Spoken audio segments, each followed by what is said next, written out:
Ladies and gentlemen, welcome back to Gaming with me, Tony Mo, and welcome back to another episode of Fast Friday. Today I'm going to be helping you guys become more accurate in the multiplayer experience, that is Titanfall 2. There's no real reason to go super deep and in-depth and crazy with this. At the end of the day, you really just need to follow a simple set of guidelines to help you find what I call your sweet spot when it comes to your base sensitivity number.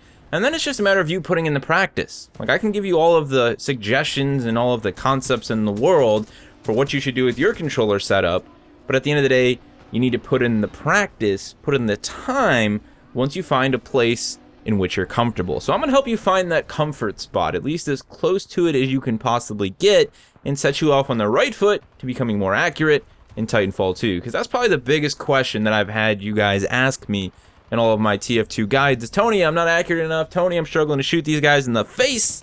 They're dancing all over my dead body, and I'm looking like a disgrace. A little bit of a rhyme for you on this wonderful Friday. So, let's start by taking a look at our base sensitivity number. This is really where the magic happens.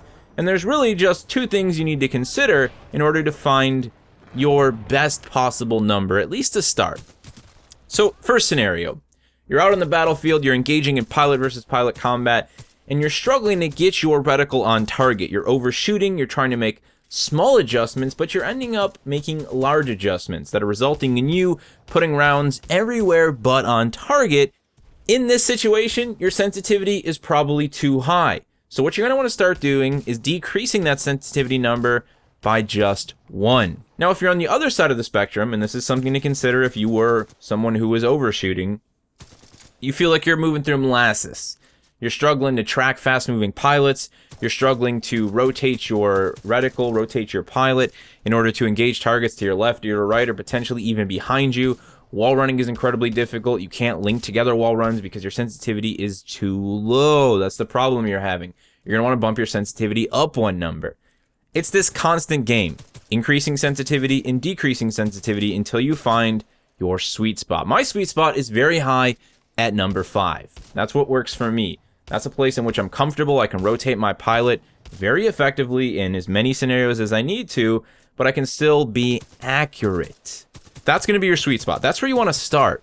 Now, long term, that number could increase for you. You could turn your sensitivity up. You could become, just more efficient with aiming at higher sensitivity levels. But to start, stick with the sweet spot and start to put in some practice. You're going to need to build muscle memory. You're going to need to become comfortable with that number. And once you do, then you can consider bumping it up 1 number. Maybe you want to go faster. Maybe you want to turn quicker.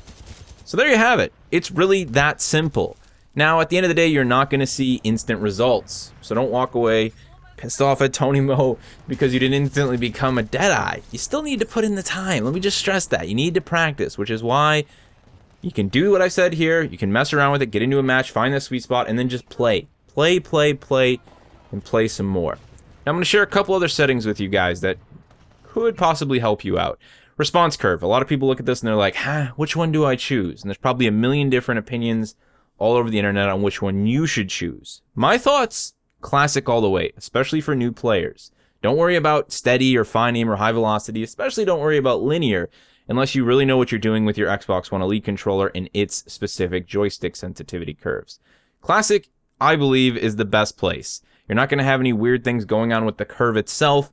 It's just going to be nice, straight, and mellow, and that's going to let you better adapt to the sensitivity settings when trying to find your sweet spot. Dead zones. We've got a dead zone for your right stick and a dead zone for your left stick. I would say small all the way. You don't want to go with none because I feel that just makes it too twitchy, and it makes it really difficult to make fine adjustments because your stick is instantly starting to move your reticle. So if you go on small, you're going to have to apply some pressure. Again, I think this builds really valuable muscle memory, and it's just a really great place to start. Now, I personally use large for my movement dead zone because I like to use my movement as like a small strafing mechanic to sort of aim in small engagements, and I don't want that to be really jumpy. I want that to be something that I have to apply a lot of force on, that I have to move the stick very far to actually engage in those close quarters combat situations. So my personal recommendations for dead zone and move it dead zone: response curve, keep it on classic, and work on finding that sweet spot for your sensitivity. If you do all of these things, and if you put in the time and the practice, you will walk away a more accurate pilot. I guarantee you that. If you guys have any other questions for me, Any other concerns in regards to setting up your sensitivity for your controllers? Remember, we're talking about controllers today, not mouse and keyboard. Please feel free to throw them down in the comment section below. This turned into Fast Friday for 6 minutes, but that's a-okay. Hopefully some of you guys benefited from this video at the end of the day. Have an outstanding Friday, an even greater weekend, and go kick some ass in Titanfall 2. I'll see you in the next one.